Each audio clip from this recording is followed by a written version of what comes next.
You been putting your ex on a pedestal? Want to know what to do about it?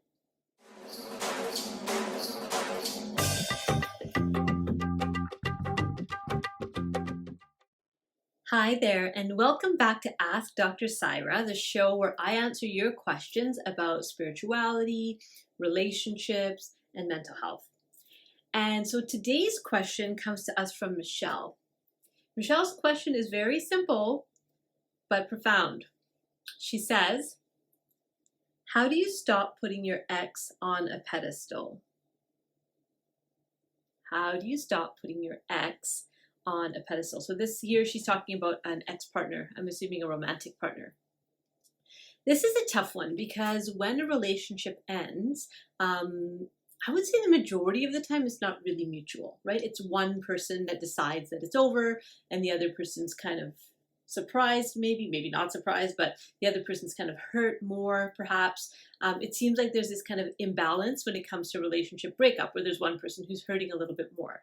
And so if you're the one putting your ex on a pedestal, likely, not always, but likely you were the one who was the receiver of the breakup, right? Like the other person decided for it to be over. And so in your mind, you're thinking, well, but everything's good and fine, or we can work on it. And the other person's like, no, I'm done. There's two concepts that might be helpful for you, Michelle, and others who are watching who have that question about what to do when you know you're kind of putting your ex on a pedestal, or maybe somebody in your close circle has told you that, like, oh, geez, here we go again. They were so great. Or whatever it might be, right? So you're kind of giving them a little bit too much, like too many check marks in the great category and not enough check marks in the not that great category. And we tend to do this, right? We tend to romanticize things from the past. It's not just in relationships. We do this as far as our childhood. You know, many of us think we had this kind of very beautiful childhood, and maybe we did, but maybe we also had some really not so great things happen. We tend to kind of gloss over those and not really pay attention. We romanticize this wonderful time in the past.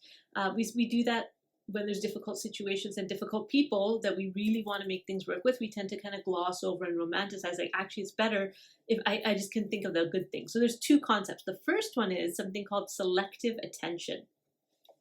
So what selective attention is, it's something that happens in the brain. It's just like Psychology 101. If you ever took the class, you would have learned about selective attention. So what that means is the brain tends to pay close attention to some things and filter out other things.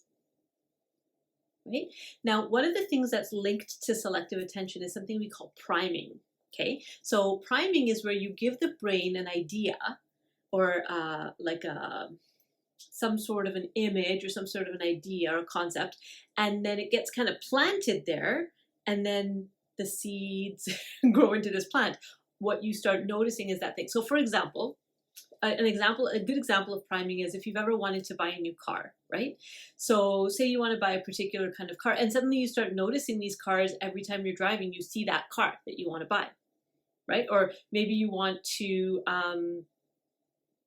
I don't know, you want to try a new sport. Like maybe you want to start learning how to play tennis, and suddenly it seems like tennis is everywhere you look, right? That's called selective attention, because the brain has already kind of picked an idea or picked a concept, and then now you're going to actually notice it more. And so in the context of a breakup, what selective attention does is it's kind of like we've made a decision to see the good parts of it, and so that's what we remember, and that's what we think about, where all of the good times and all of the great things that happened.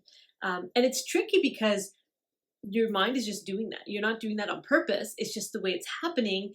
And so your memories can become a bit imbalanced, right? If everything was perfect in the relationship, you would still be in the relationship, right? There was obviously something was off, and that's why the relationship had to end. So being mindful of selective attention, that you might just be paying more attention and giving more weight to all of the good things about that person. Now, you know, some of us have had really, really wonderful partners who, for some reason, the relationship didn't work out. I'm not saying the person was evil. What I am saying is that they were a person, right? So they had good, they had bad, they had a mixture of that. We have to be realistic about the fact that it was just it was a person. That was a person with their own flaws. So that's one, is being mindful of selective attention. The second thing that I think is really important is for us to understand the process of grief and bereavement. So when a relationship ends, that's a significant loss, right? If you've been with this person for a while, especially if you had, hopes and dreams of a future together, or, some plans that you'd made for somewhere down the line. And so not only are you losing the relationship as it is currently, you're also losing all of those ideas that you had, all of those wishes that you had for the future. Right? So it's a significant loss when we end a relationship, especially if it was not if you're not the one who made the choice, somebody else made the choice, it can be even harder to kind of come to terms with it.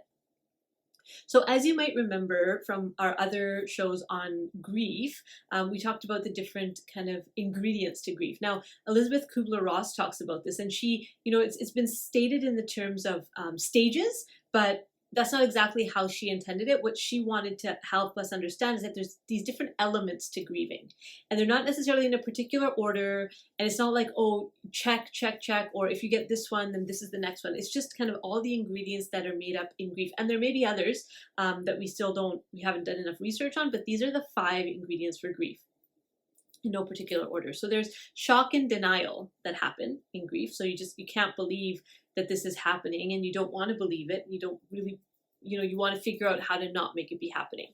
There is sometimes anger is a very common response in grief or in a loss. Sadness or depression is another one. Something called bargaining. So that's where you kind of say, well, maybe if I do this, then this, or maybe if I had done it this way, then that, or maybe, we kind of try to bargain. And at some point we reach a level of acceptance. But even reaching acceptance, there may be another wave that comes later where we're back to anger or sadness or bargaining. So when you put your partner on a pedestal, you're experiencing 2 of these 5 ingredients of grief, okay? The 2 specific ones you're experiencing are, 1 is shock and denial, and 2 is bargaining, okay? So let me break it down. When we're in shock and denial in the context of losing a partner, we think, well, how could this happen? This shouldn't be happening. Maybe I can make it work. Maybe I can win them back. What do I need to do to get them back on my side? And that's kind of like, you just don't want to believe that it's over. And some people can last in this stage in relationships for like months and months, right? Where you just don't believe it's over. You're not willing to accept that it's over. And you're going to just act as if everything's fine and just kind of keep continuing in the relationship. It's really difficult for the other person because they've decided to kind of make a clean break, and then you, or the person who's kind of holding on is having this kind of strange response where they're not even willing to admit that it's over. So that's the denial part. Then there's the bargaining part. The bargaining part is where we say, oh, maybe if I had done this differently, they were such a great person, if I had only done this, or if I had only done that. We can also do the alternate where we say, they were such a miserable person, if they had only done this, or if they had only done that. But generally, for putting people on a pedestal, we're kind of saying that they did everything right and we did everything wrong.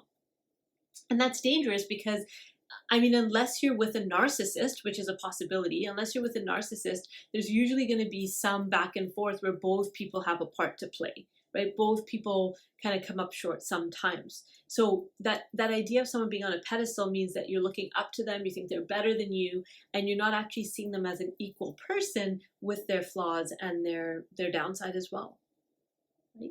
And you might not get to that until months later. It might take time for you to actually start seeing them as a person again, because the breakup has been such a shake. It's shaken your foundation, and so that's the thing that you're doing to hold on to the wish of them, is you're putting them on a pedestal.